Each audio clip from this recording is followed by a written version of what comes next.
Ultrason. Ultrason. Let's dance. Let's dance. Ultrason, bienvenue, merci de nous avoir choisis. Il est 19h, vous le savez, comme tous les vendredis, c'est l'heure de retrouver le carré VIP. On est super, mais vraiment super content de vous retrouver tous les vendredis. Alors je dis rond parce que, eh bien, comme chaque vendredi, c'est Ziad qui est avec moi ce soir. Bonsoir Ziad. Salut Oli, comment tu vas? Eh bien, très bien. Et alors aujourd'hui, je sais que je dis ça tous les vendredis, mais aujourd'hui, c'est un jour extraordinaire. Ça démarre un petit peu comme Blabla. Tu te souviens, dans le temps, il y avait Blabla. Aujourd'hui n'est pas un jour ordinaire. Eh bien, ce soir n'est pas un jour ordinaire puisque notre invité n'est pas n'importe qui. Il est né le 11 décembre 1963 à Namur. Il est enfant unique, papa comptable vers l'avenir, oui. C'est ça. Maman mère au foyer, enfance à la campagne namuroise, enfant curieux, un peu turbulent, 15 ans, école hôtelière à Namur, maître d'hôtel. Il a ouvert une maison de haute couture et a la réputation internationale. Il quitte la mode et se lance dans la télévision c'est du belge, chroniqueur d'abord et puis présentateur. Dans son chichi, d'un gars un chef, une affaire conclue. Il est également décorateur d'intérieur, costumier, dégustateur de produits. Mesdames, mesdemoiselles, messieurs, je vous présente Gérald Wathelet. Bonsoir Gérald. Bonsoir. Comment ça va? Écoutez bien, je la vois un peu rauque parce que j'ai fait la fête hier. Eh oui, il nous a dit ça. Il nous a dit. Et alors, je sais pas si on peut le dire, mais enfin, il est quand même rentré à 5h du matin, Gérald. Oui. J'étais pas loin de chez moi. C'était mieux d'ailleurs parce que je pouvais rentrer à pied parce que je ne marchais pas tout à fait droit. J'ai passé une excellente soirée. Voilà. Et ben comme ça, au moins, on est au courant. Et puis ici, on va passer, je l'espère, en tout cas, aussi une excellente soirée. On va faire un peu le tour de sa carrière, Ziad. Bah oui, tu l'as résumé, hein. Gérald Wathelet a de multiples facettes et donc on va un peu les évoquer et essayer d'un peu comprendre les liens de connexion entre toutes ces différentes facettes. Et il y en a. Je pense que malheureusement, avec une heure, on n'a pas assez, Gérald. Je vais revenir. Hein. Jusqu'à 21h, débutez votre week-end avec le carré VIP. Le carré VIP. Le carré VIP. Sur Ultrason. Et on l'a bien débuté, c'est un chouette week-end qui commence et notamment avec notre invité de ce soir, Gérald Wathelet, vient répondre aux questions de Ziad pour commencer.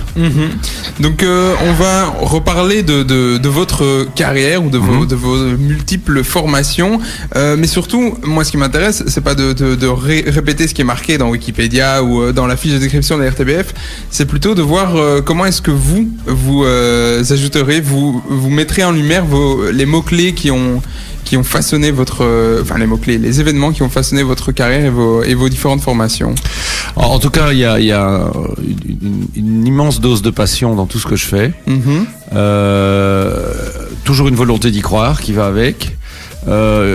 S'ajoute à ça forcément, pour oser faire les choses, peu de peur ou trop de naïveté, je sais pas comment il faut le dire, mais je pense que ça va ensemble. Le fait de pas avoir peur vient un peu d'être naïf parfois et de se dire que de toute façon ça se passera bien. Et je crois que je suis comme ça depuis que je suis tout petit. Je crois vraiment dans les trucs. Je crois dans la vie, je crois dans les gens, je crois dans les histoires, je crois dans mon histoire et je pense que c'est un moteur que d'avoir cette énergie positive qui manque à beaucoup de gens parce qu'ils ont peur. Parce que par exemple, vous avez été, alors je sais pas si, en tout cas je l'ai vu plusieurs fois, donc je suppose que c'est vrai, mais vous avez été le plus jeune maître d'hôtel de Belgique, au Carlton en plus, s'il vous plaît. Ouais. J'avais 22 ans. 22 ans, c'est super jeune pour un maître d'hôtel. Qu'est-ce qui explique cela et c'est beaucoup. Ma vie est faite de beaucoup de chance et de hasard aussi, mais je pense qu'on l'attire ou on l'attire pas. Hein. Je suis convaincu que j'ai une étoile. Je suis convaincu que j'ai une étoile au-dessus de la tête. Mais je suis devenu maître d'hôtel un peu par hasard. Je travaillais à la Villa Lorraine depuis 4 ans. J'avais fait l'école hôtelière à Namur. Ma fiancée à l'époque travaillait au Café de Paris chez Jean Mélian qui ouvrait le Carlton. Et tous les soirs, quand je terminais plus tôt qu'elle, j'allais la rechercher au Café de Paris. Et je prenais un verre au comptoir, au bar. Et Mélian venait me parler à peu près tous les soirs quand j'allais la rechercher. Et un jour, il me dit tiens, Wathelet, j'ouvre le Carlton. Quitte cette maison de vieux croulant là avec ses 3 étoiles et vient travailler chez moi. Il parlait très comme ça, il parle toujours comme ça d'ailleurs. C'est un chouette gars et donc je disais non, j'ai pas envie d'aller dans un nouveau truc, je savais pas ce que ça allait être. Et puis je me suis dit en fait j'ai 20 ans, non j'avais 21 ans. Il peut pas m'arriver grand chose, si ça va pas, je ferai autre chose. Voilà. Donc, je suis allé voir le patron, le directeur de la Villa Lorraine, monsieur Henry. Je lui ai expliqué, il m'a dit, ah non, Gérald, vous n'allez pas partir, vous n'allez pas travailler pour ce bonhomme, vous restez, je vais vous augmenter, et vous passez demi-chef de rang. Bon, bah, je dis, ouais, c'est bien. Et puis après un mois, l'autre me tannait toujours quand je retournais le soir prendre mon pot. Puis je me suis dit, en fait, ça m'intéresse pas d'avoir plus de sous. Je veux découvrir autre chose et surtout devenir vraiment chef de rang, parce qu'il me proposait d'être chef de rang et je sentais que j'en étais capable. Et en fait, voilà, je suis retourné voir Monsieur Henry qui m'a dit là je peux rien faire de plus, c'est tout ce que je peux faire. Mais puis si vous décidez de partir, si ça va pas, on vous reprend de toute façon, pas de souci. Je pars. Je suis arrivé là-bas un mois avant l'ouverture, 5 semaines. Il y avait une brigade de 25 personnes, tout le monde courait dans tous les sens, il n'y avait pas de structure, il n'y avait pas de chef. On va dire ça comme ça. Et j'ai pris les choses en main, mais de manière tout à fait soft, en disant tiens, moi je vais faire ça. Je l'appelais, je disais écoutez, il manque ceci, ça va pas, le décorateur a pas terminé ça. Et puis à un moment donné, lui, il avait déjà 2 autres restaurants et un espèce de supermarché de luxe. Et il m'a dit écoute, bon, j'ai pas le temps de m'occuper de tout ça avant l'ouverture, tu t'occupes de tout. Voilà un chéquier, t'as la signature, tu fais les acomptes, tu réceptionnes, voilà. S'occuper des vêtements du personnel, enfin bon, toujours est-il que le soir de l'ouverture où il avait invité 80 personnes par petite table, j'ai distribué le travail à tout le monde dans la salle et en fait il n'y avait pas de job pour moi. Tous les rangs étaient pris, les sommeliers avaient leur place, les commis avaient leur place, tout le monde était à sa place et il n'avait jamais pensé à engager un maître d'hôtel. Et quand il est arrivé à 7h moins le quart, les invités devaient arriver vers 7h30, j'ai fait tout le tour avec lui, je dis voilà, tout le monde est en place et tout le monde était impeccable, habillé, les vêtements, tout, picobello. Et je dis mais bon, moi j'ai pas de rang, qu'est-ce que je fais? Et bien il dit tu deviens maître d'hôtel. Et je dis mais j'ai jamais fait ça. Enfin je dis je sais comment on fait, mais tu vas le faire ce soir. Ça s'est passé comment? Super bien. Super bien, avec juste la dose de... Alors là, il y a quand même une dose de peur, mais c'est de la peur positive, dans le sens où si on n'a jamais peur vraiment de rien, c'est qu'on est inconscient. Ouais, là, c'est différent. Mais la dose de peur qu'il fallait avoir, j'avais à peine... j'allais avoir 22 ans, donc c'était très jeune pour être maître d'hôtel. J'ai déjà une brigade de 25 personnes, dont le plus âgé avait 59 ans, et était l'ancien barman du Carlton. Et il avait, dès le départ, espéré qu'il allait être parachuté maître d'hôtel étant le plus âgé. Et il se retrouve avec un jeune sur le nez qui va devoir écouter. Et donc, puis ça s'est bien passé. Voilà. Et ça, vous l'avez fait combien de temps? J'ai fait un peu plus de 2 ans. Un beau jour, on s'était déjà frité un petit peu, lui et moi. Et un beau jour, il m'a tellement... Ripé. Oui, voilà. Que j'ai enlevé ma veste un samedi soir en plein service, je lui ai jeté à la figure et je suis parti. C'est excellent quand on peut le faire, évidemment. Mais j'avais décidé il m'avait déjà emmerdé 2 fois, mais de manière un peu désagréable devant tout le monde. Et je suis très gentil, mais il faut pas trop jouer avec non plus. Et ce soir-là, j'ai décidé que c'était fini. Il m'a rappelé sa mère m'a encore rappelé le soir même, Madame Bernard, qui avait la cravache d'or à l'époque. Elle m'avait déjà rappelé genre un mois avant, me disant mais je vais revenir. Vous savez bien qu'il laissait son tempérament. J'avais dit ok, si je reviens, c'est pas pour lui, c'est pour vous.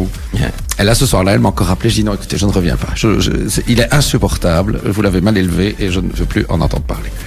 Bien, on verra dans quelques instants. Ça a été une passerelle pour autre chose et ça a bougé tout de suite après. Donc, vous n'êtes pas resté sans rien faire, évidemment. Gérald Wathelet, notre invité dans le Carré VIP sur Ultrason, il répond aux questions de Ziad. Alors après l'expérience hôtelière et tout cet aspect Horeca, vous avez bifurqué tout en gardant, on va garder une certaine ligne peut-être, du côté de la haute couture. Oui. Alors faut dire que j'ai toujours travaillé dans le luxe. Dans l'absolu. Oui, c'est là où je me disais, il y a une ligne directrice qui reste. J'avoue, de la manière la plus sincère, que j'aime le luxe, mais pas parce qu'il est cher, c'est parce qu'il est beau, en général. Et rare, normalement. Et donc, quand j'ai grandi dans une famille où on aimait le beau, sans être riche pour autant, et quand on sortait, ma grand-mère maternelle principalement considérait qu'on ne sortait pas mal habillé, pas coiffé, des chaussures cirées, tout ça était super important. Elle était brodeuse, elle faisait du linge de maison, elle m'emmenait au théâtre, au cinéma, elle adorait tout ça, avec des grands raouts dans les pâtisseries où on mangeait 12 000 gâteaux parce que tout était permis. Et en fait, j'ai toujours aimé la mode. J'ai toujours trouvé ça un univers magique aussi. Et quand... Mais il y a plein de gens qui aiment la mode. Comment est-ce que... il y a plein de gens, par exemple, qui suivent la Fashion Week, etc. Comment est-ce qu'on passe de j'aime la mode à j'en fais? Le hasard encore.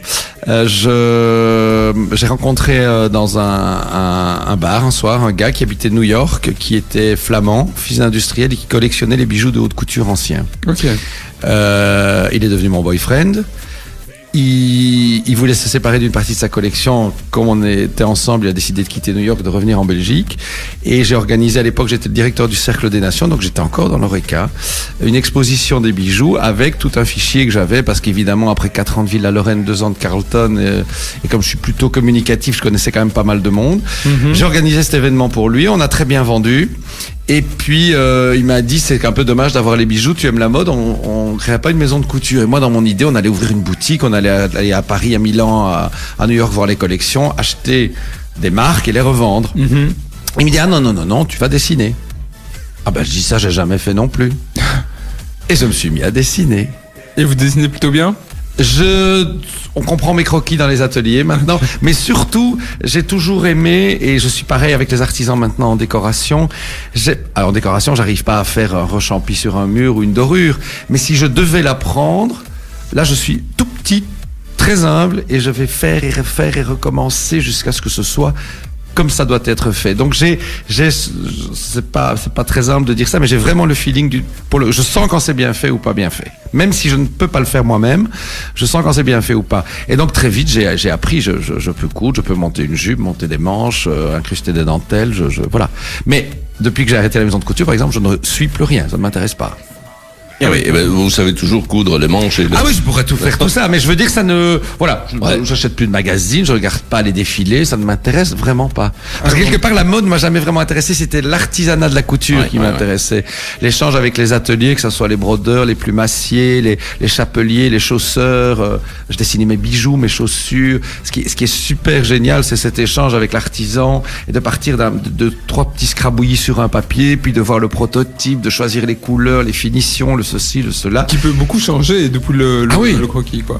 Oui. Et ça correspond aussi, quand je viens d'emménager dans un appartement il y a 1 an, je pense qu'il y a quasiment rien qui est arrivé tout fait. Où j'ai dessiné, où j'ai fait changer, et j'adore ça, faire travailler les gens et avoir des échanges. Et je trouve que je n'ai rien contre certaines grandes marques de meubles, dit peu cher, mais il y a Suédoises. Mais je pense qu'il y a plein d'artisans qui seraient ravis d'avoir des clients qui viennent leur demander de faire une jolie armoire, 2 tables de chevet, etc. Et c'est vrai que ça coûtera un peu plus cher, mais c'est logique parce que c'est du travail humain et que l'humain coûte cher à notre époque et que tout le monde doit gagner sa vie. Mais je trouve que c'est tellement plus chouette de dire, allez, on a été acheter 2 tables de chevet chez Marcel, le menuisier du village, parce qu'il travaille bien, c'est bien fait, parce qu'on a pu avoir la mesure qu'on voulait à la hauteur du lit, qui est notre lit, et ainsi de suite. Enfin, moi, je suis très comme ça.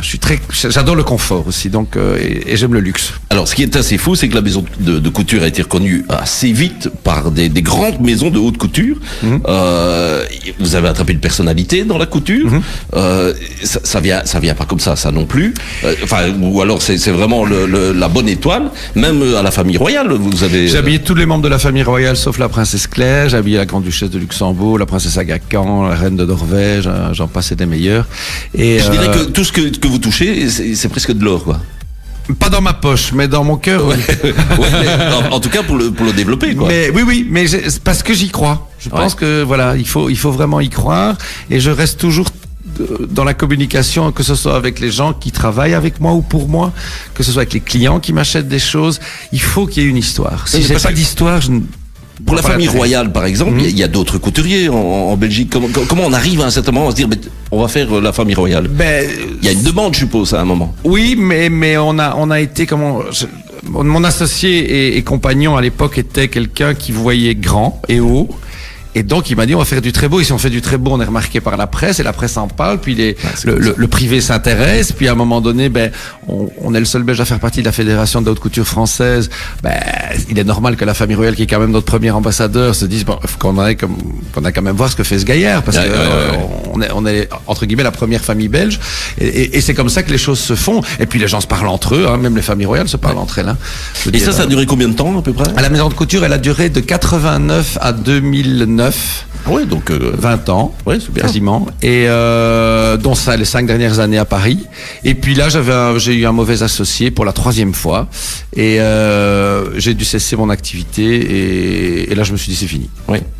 Plus d'envie de relancer quelque chose. Non. De nouveau, Non, j'y avais mis toute l'énergie que je voulais. J'ai eu aussi de belles années. J'ai connu vraiment la fin de la vraie haute couture. J'ai encore connu, ma marraine était Mademoiselle Carven à la chambre syndicale, Philippe Venet qui était le compagnon d'Hubert de Givenchy. À Paris, j'étais après dans ses salons. J'avais travaillé 3 ans avec lui. Depuis Bruxelles, mais je venais de travailler dans ses ateliers pour voir ce qu'étaient certains tissus dont il avait la spécialité, etc.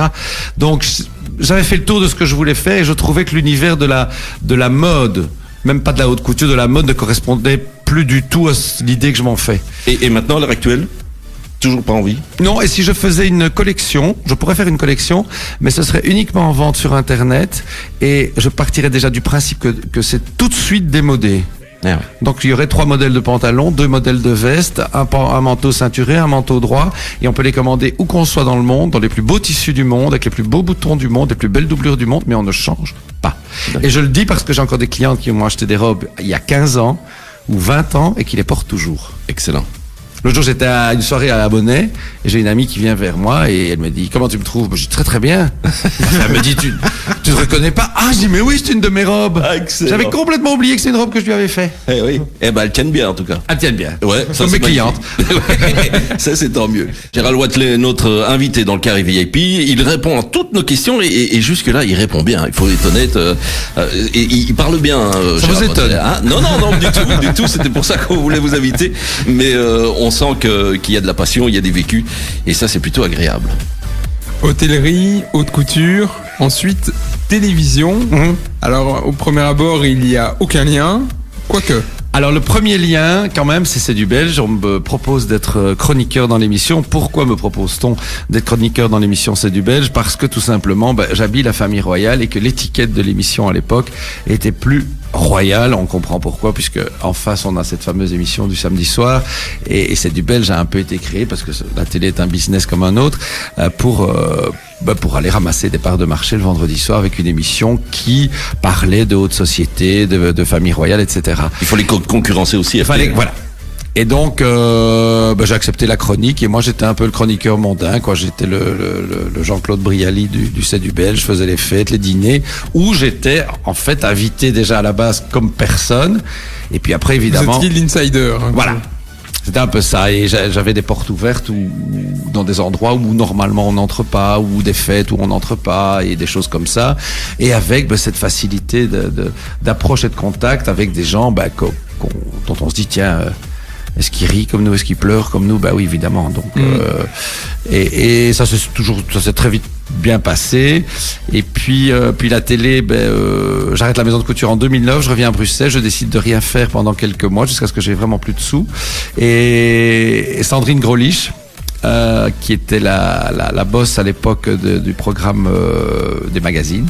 Elle me téléphone, elle me dit écoute, j'aimerais te rencontrer, on a un projet d'émission, c'est top secret, mais je voudrais déjeuner avec toi. Bon, je dis écoute, viens déjeuner à la maison, de toute façon je fais rien, donc j'ai le temps de cuisiner.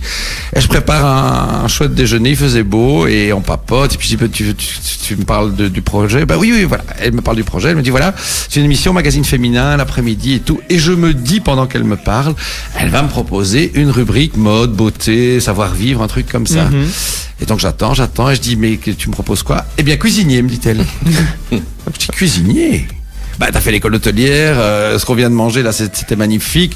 Je dis mais attends Sandrine, moi j'ai jamais été cuisinier, j'étais maître d'hôtel. Oui mais t'as fait l'école hôtelière, t'as appris les deux.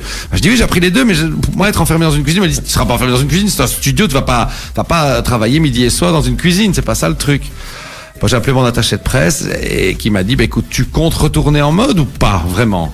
Je dis non, ça c'est fais une croix dessus, tu me connais. Je dis quand j'ai dit non, c'est non. Elle me dit alors tu fais ce que tu veux. J'ai dit oui. Et je me suis retrouvé le cuisinier dans Sans Chichi.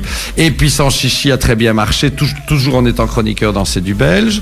Et puis Thomas Vanham est parti chez RTL. On m'a tout de suite proposé la coprésentation de C'est du belge avec Barbara.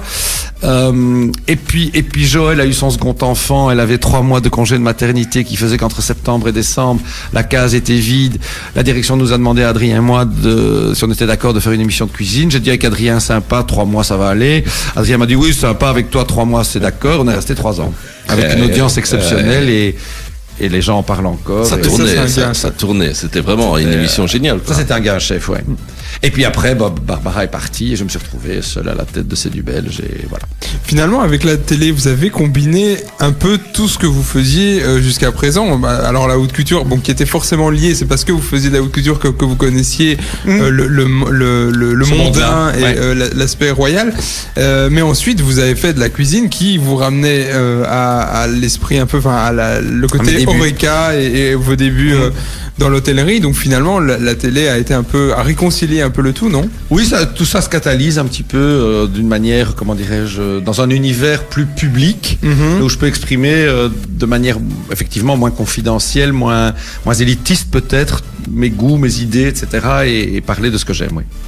Sauf que là, on est en train aussi de faire un troisième aspect donc de votre métier, enfin de vos métiers, qui est le côté animateur. Donc certes, vous savez de quoi vous parlez, mais encore faut-il être capable d'en parler à travers un média. Là, par exemple, ici, on le fait à la radio, mais vous l'avez fait à la télévision. Comment vous avez appris? Parce que c'est sur le pas table, forcément, sur le forcément inné. Alors, il y a une chose, je crois qu'il faut être le plus naturel possible. Je suis quelqu'un qui est incapable d'être quelqu'un d'autre que moi-même. Comme disait, je crois, c'est Oscar Wilde, il faut être soi-même, tous les autres sont déjà pris. Eh bien, je suis moi. Alors, il y a des gens qui ne m'aiment pas, c'est certain, parce que j'ai parfois l'air un peu trop sûr de moi, trop heureux, en fait, aussi. Je suis quelqu'un qui est plutôt positif, donc il y a des gens que ça doit agacer.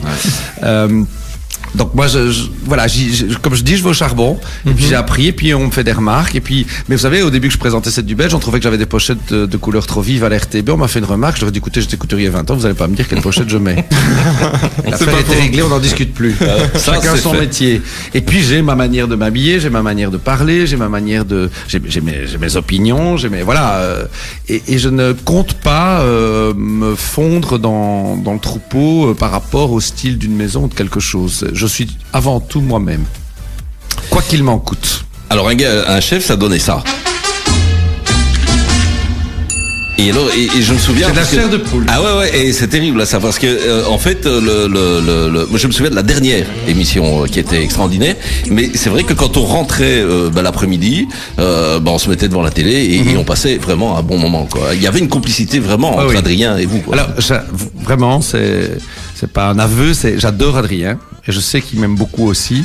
On s'entend. Alors, on n'est pas vraiment amis dans la vie. On se voit peu parce qu'on a des générations différentes, des styles de vie différents. Mais on s'aime beaucoup. Voilà. Il sait exactement quel bouton rouge appuyer pour le faire réagir. Je sais quel bouton appuyer pour le faire réagir. Et ça marche au quart de tour. Je suis vraiment le grand frère, un peu réac qui aime l'opéra, le luxe, les grands vins. Et lui, il aime le tennis, le hockey, la bière et les frites. Enfin, je caricature. Et donc, on n'a pas... Il y a rien qui peut nous opposer. Ouais, tout à fait. Il est hétéro, je suis gay, enfin, tout est... Ouais. C'est un petit brun, je suis un grand rouquin, tout est... c'est le jour et la nuit, quoi. Ouais. Jusqu'à 21h, débutez votre week-end avec le Carré VIP. Le Carré VIP. Le Carré VIP. Sur Ultrason. Notre VIP, ce soir, c'est Gérald de Watley qui est avec nous pour parler de sa carrière professionnelle, mais pas que. Et il répond aux questions de Ziad. Il a failli dire la VIP, non? Non. Alors, on parlait justement en antenne de parler, de sortir des conduites. Donc du coup, là, je vais en faire une. Ah, il me regarde. On va faire une sortie. Je vais donc faire une sortie, mais je te laisserai quand même poser ta question ensuite, évidemment. Merci, monsieur. Monsieur très bon. Mais parce que c'était une question qui te tenait à cœur, je pense, parce que donc on en a déjà parlé avec Oli. Il travaille dans un CFA, etc. Ouais. Et donc il essaye aussi de valoriser des métiers qu'on considère peut-être comme un peu moins importants. Or vous êtes justement à la télévision, on va dire un exemple de ces métiers qu'on dévalorise souvent, que sont des métiers professionnels. Alors vous avez fait de la haute couture et vous avez fait certes l'hôtellerie dans des endroits de luxe, mais vous avez fait de l'hôtellerie quand même et vous avez fait des métiers plutôt manuels. Est-ce que vous avez l'impression d'être un exemple pour des jeunes qui partent vers des filières moins un exemple, je ne sais pas, mais en tout cas, je peux dire une chose, je n'ai je n'ai jamais aimé étudier, mais j'adore apprendre. Ce sont deux choses très différentes. Complètement. Je pense que quand on demande aux enfants qu'est-ce que tu aimerais étudier, c'est pas la bonne question. Il faut leur demander qu'est-ce que tu aimerais faire comme métier. Alors, être avocat, c'est un métier, être menuisier, c'est un métier, mais on ne demande pas qu'est-ce que tu aimerais étudier. Pour moi, ça n'a ni queue ni tête. Et surtout, je pense que les lois telles qu'elles sont faites et nos dirigeants devraient revoir un peu leur copie, parce on a imposé plein de choses à l'école. Et des âges, et des ceci, et des cela. Il y a des gamins qui sont très malheureux d'aller à l'école et qui a 14 ans, parce qu'ils savent lire, écrire et faire les 4 opérations, seraient beaucoup plus contents d'apprendre un très beau métier dont ils ont rêvé. Et à 20 ans, ils ont un diplôme dans un métier ou ils ont fait l'apprentissage ou du compagnonnage. Ça manque en Belgique, c'est quelque chose qui existe en France.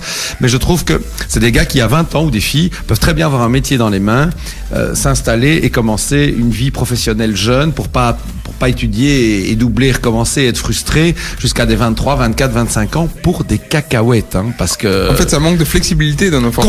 Complet. Je trouve que tout est beaucoup trop dirigiste, beaucoup trop.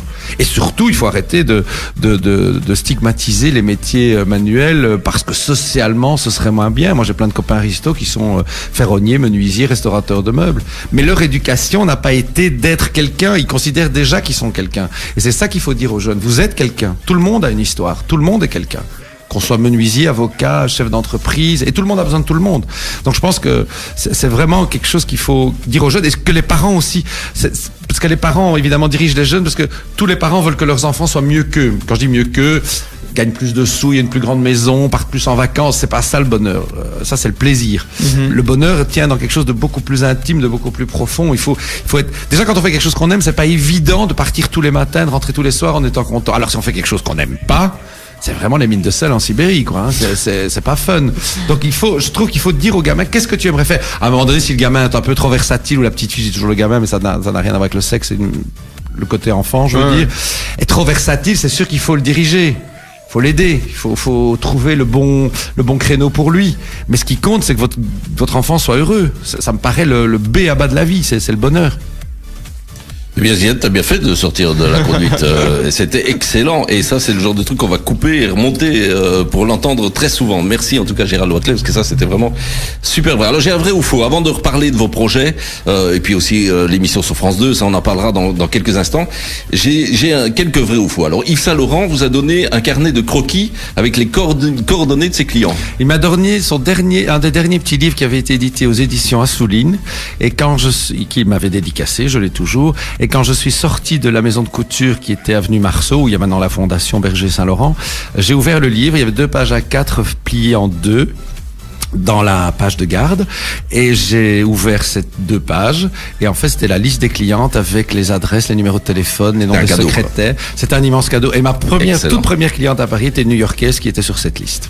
Alors vous ne supportez pas les gens aux égos démesurés, et êtes un amoureux de la générosité. Oui, je supporte pas les radins. Alors quand je dis les radins, ça veut dire les gens qui comptent, mais dans le mauvais. Je dis pas non plus qu'il faut jeter l'argent par les fenêtres mais je trouve que la générosité et la gentillesse, c'est déjà 50% de l'éducation. Ouais. Si on est déjà gentil, qu'on dit merci s'il vous plaît, c'est déjà généreux de dire ça, mais ça me paraît, enfin, il n'est même pas envisageable de ne pas le dire. Mais j'ai grandi dans une famille comme ça aussi. Quand je passais devant mon père qui regardait la télé, il fallait dire pardon papa. Si je passais 3 fois de suite, je disais pardon papa, et un jour mon père a dit mais si tu le dis une fois c'est bon. Hein. Alors celle-ci est un petit peu plus tirée par les cheveux, parce que alors on dit qu'un enfant roux n'a pas toujours dû avoir la vie facile. On dit que les roux seraient nerveux chez le dentiste car ils réagiraient différemment aux anesthésiants. Vrai ou faux? Alors à mon avis c'est faux, parce que moi gamin j'ai eu un dentiste magique. Et je n'ai jamais eu peur du dentiste, je crois jusqu'à 26 ou 27 ans, on m'a arraché une dent de sagesse, c'était les abattoirs. Ah ouais. Mais avant ça, j'allais chez le dentiste avec maman et je lui tenais la main, moi. Ah. Donc moi, j'ai jamais eu peur du dentiste jusqu'à très très tard. Mais donc tout ce qui est anesthésie fonctionne aussi bien écoutez, oui. Je ne sens rien en tout cas. Elle est vraiment tirée par les cheveux. Alors on dit que les chats ont évidemment cette vie, un peu comme vous finalement. Hein. Une prochaine, c'est dans une ferme, ça vous déplairait pas ça? Ah mais c'est le grand rêve de ma vie. Ouais, je l'avais lu ça. Demain je gagne à Euromillion, et même si je gagne pas un jour à Euromillion, c'est sûr que je finirai mes jours avec en tout cas une grande maison. Quand je dis une grande maison, ça veut dire plein de chambres pour que les amis puissent venir le week-end, les portes ouvertes, et s'il y a un cochon qui rentre dans la cuisine, il rentre dans la cuisine. Alors franchement, je m'en fous complètement. C'était assez bizarre néanmoins, parce que quand on tient une ferme, il faut se lever tôt, et vous n'êtes pas quelqu'un qui... Alors, je suis pas lève-tôt en hiver. J'ai horreur de voilà. l'hiver. L'été, ça va mieux. L'été, je suis debout à 6 heures. Bon, bah, il faudra libérer les vaches et les Voilà. animaux pour l'hiver. Voilà. Et J'ai pas dit non plus que j'allais faire créer une exploitation. Ouais, ouais. Hein. Je serai un petit peu Marie-Antoinette au hameau quand même. D'accord. Hein. Alors, une petite dernière. Donc, c'était ça, hein. Vous aimez le vendredi soir au lit avec un plateau TV, le Oui. chien et Je rêve de rentrer d'ailleurs. C'est vrai. C'est vendredi soir. Merci Gérald. On se retrouve dans quelques instants. Donc pour parler projet et puis pour parler de cette émission qui a lieu presque tous les jours maintenant sur France 2, mais aussi sur la RTBF. Oui. Ils ont repris aussi le projet. Ça s'appelle Brocante. Non, Affaires conclues. Affaires conclues. Voilà. Mais c'est un peu une histoire de brocante, quoi. Oui, oui, c'est ça. C'est tout à fait ça. Allez, jusque là, on revient dans quelques instants. Un petit peu de musique sur Ultrason. Le carré VIP. Ultrason.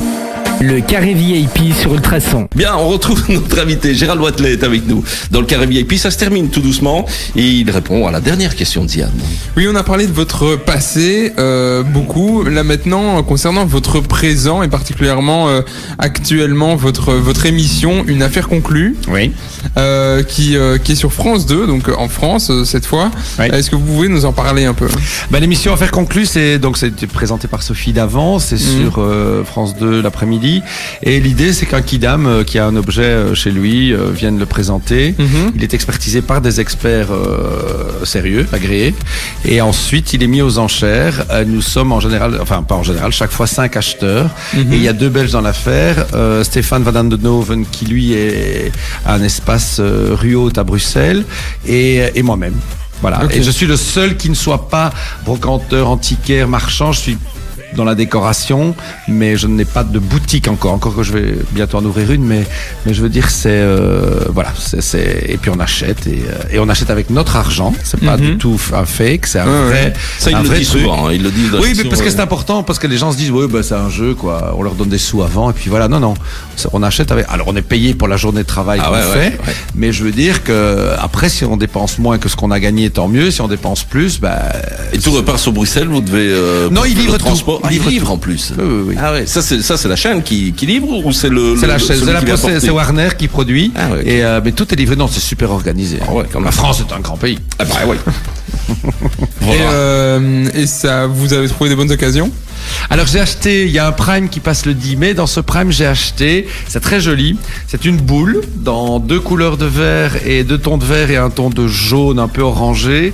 Et en fait, c'est un service pour 4 personnes de pique-nique ou dans la cuisine ou pour la terrasse qui a été dessiné par Hélène von Bock pour Villeroy et Bock en 1970. Et c'est une pièce originale et vendue par une dame belge de Soigny. Ah ouais. Et je l'ai acheté et c'est assez bizarre parce que le Belge est quand même plus attiré par le design ou par une certaine modernité que le Français qui est parfois un peu plus passéiste dans ses goûts, mais c'est à cause de Louis XIV et de Versailles à mon avis. Et donc il y a personne qui réagissait vraiment. Il y avait juste Julien, mais il réagit à tout lui pour emmerder faire tout le monter, monde. ouais. Mais et pour finir, c'est moi qui l'ai eu. Et je suis très content de cet objet. Je vais le garder pour moi, je dois dire, c'est pas pour le revendre. Il y avait juste un truc que vous voulez mettre en avant aussi. Oui, on a parlé des jeunes et de l'artisanat tout à l'heure. Je suis très honoré qu'on m'ait demandé d'être le parrain de l'UAP. L'UAP, c'est l'Union des artisans du patrimoine, qui vient de fêter ses 10 ans. Et je trouve que c'est important que des associations pareilles existent pour que des jeunes puissent aussi venir demander comment on fait. Enfin, qu'il n'y a pas des patrons qui veulent les accueillir pour même une journée pour essayer.